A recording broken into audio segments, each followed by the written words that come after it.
Well, it probably happens more than we think. People mistake one thing for another. People mistake one sound for another. A child believes a mouse in the basement is the sound of a monster, right? Crawling up the stairs. A driver, has this ever happened to you? A driver hears a thumping noise coming from the engine block, and it turns out to just be a glitch in his speaker system, right? Just too much bass on the speaker. In a scary movie, the back door is ajar, and the person in the movie thinks it's just the wind. The wind has blown the door open. Or is it just the wind? It happens more often than we think. People mistake one thing for another. And in the passage today, there is the voice of God, and the crowd says they hear thunder. Right? They hear thunder. People mistake one thing for another. And that mistake involves the vibration of air around our ears.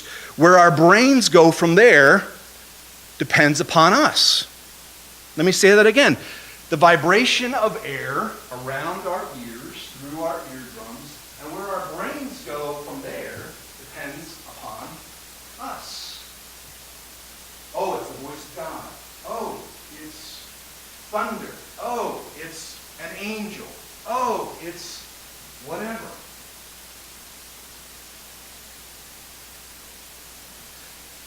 Then a voice came from heaven. I have glorified it, and I will glorify it again. Now, whatever your position happens to be on the weather and meteorology, right? The science of two weather systems colliding, right? Whatever your position, it's still possible that there's been a mistake. For example, I don't know if you've heard of Martin Luther. Martin Luther, that great reformer. Well, some people haven't heard of him, right? 1505. He's 21 years old. He's walking on the road to Erfurt, Germany. And a thunderstorm arises. He's in an open field. And there's lightning and thunder. And right in the middle of the storm, Luther falls down on the muddy road and he says, I'll become a monk. Now what happened there?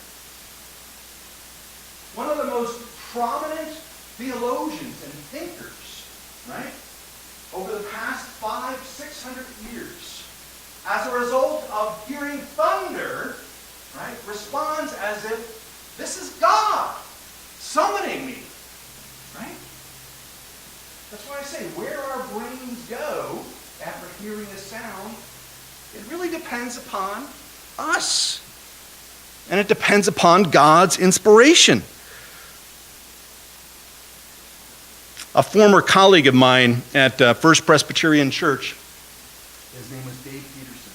This is back in the late 80s. He told a story that I'll never forget. He said he was going into one of those Best Buy stores, right? One of those big electronic stores. And he walked in, and he just had to make a simple purchase. And he was going up the aisle, and he heard a voice. And the voice said, do you know how much I love you?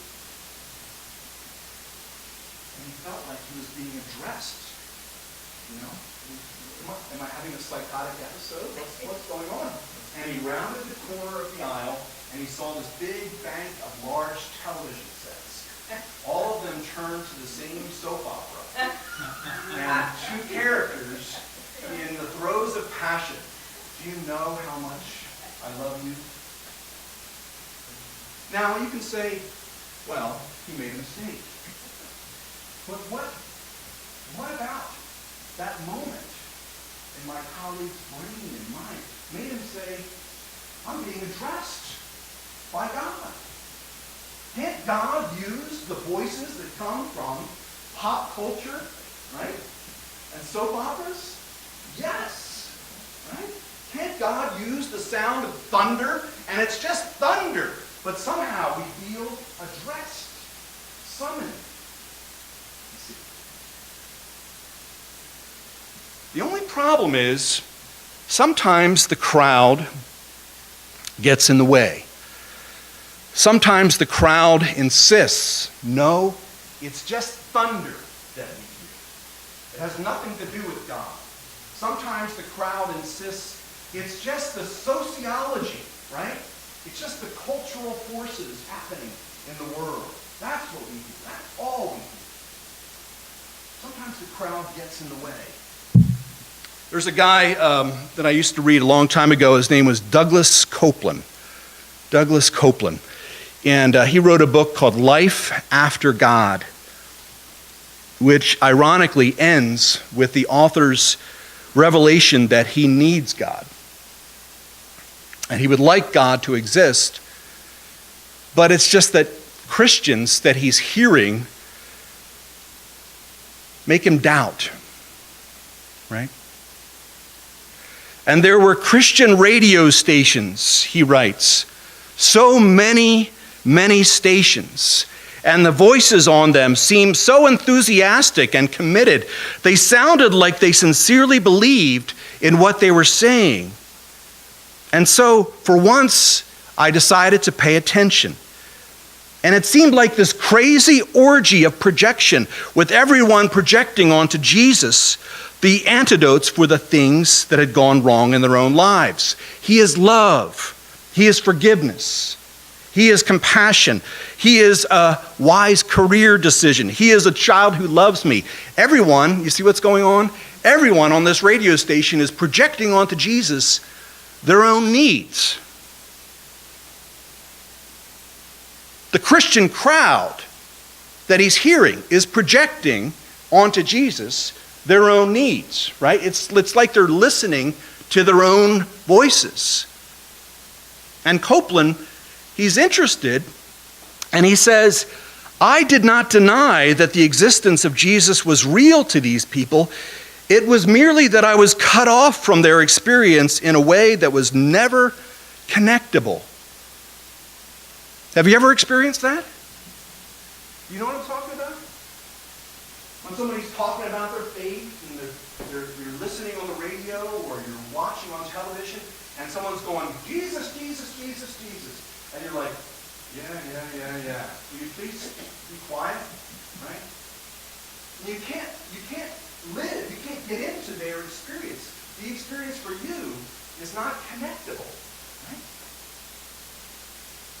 Somehow we need to get beyond the crowd. We need to have separation from the crowd so that our inner ears experience the voice as if it's addressing us apart from the crowd.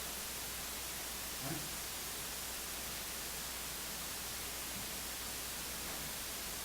One of the things that gets in the way, and I don't know if it's true here at Origin, but one of the things that gets in the way of our hearing Jesus, I think, is the issues that dominate public discourse today. Right? Everyone's about the issue. Right? Everyone's about being on the right side of human history. Right? Everyone is about experiencing the debate. Right? Instead of experiencing interpersonal relationship. I was at the Pullman Stadium, Business Stadium, 2 weeks ago, and we were watching Eastern play WSU and Eastern won for State of West Mike also. And what happened was remarkable. Right in the middle of the game, right, before the second half started, my pastor friend, right, he says, I just got this text. I can't believe it. What's the matter? He said, someone wrote a letter to the editor of the newspaper complaining about the Muslim mosque that's near Pullman. And now everyone's like on my case saying, we need to respond. We need to respond. We need to be on the right side of this issue. Right? And he looked at me with just fatigue on his face, and he said, is that what I'm supposed to be doing? Right? Responding to every issue that's raised up by the crowd? Is that it? No. No. No. People, right? Not issues. I, when I'm lifted up, will do what? Will draw all issues? No! Will draw all people to myself. People. We were talking at our board meeting on Wednesday, and I'm not going to quote anybody here, Harold, but one of the things that we were discussing was what kind of community do we have here at Origin, right? I think we certainly have people that like each other and love each other and care for each other, that listen to each other. Amen. Rock on. Good stuff. But do we have a community, right, that listens for Jesus? Right? I think we do. But it takes practice. It can't just be about the issues, right, where everyone is gathered around the right side of the issue. It has to be something that's going on with people. You get me?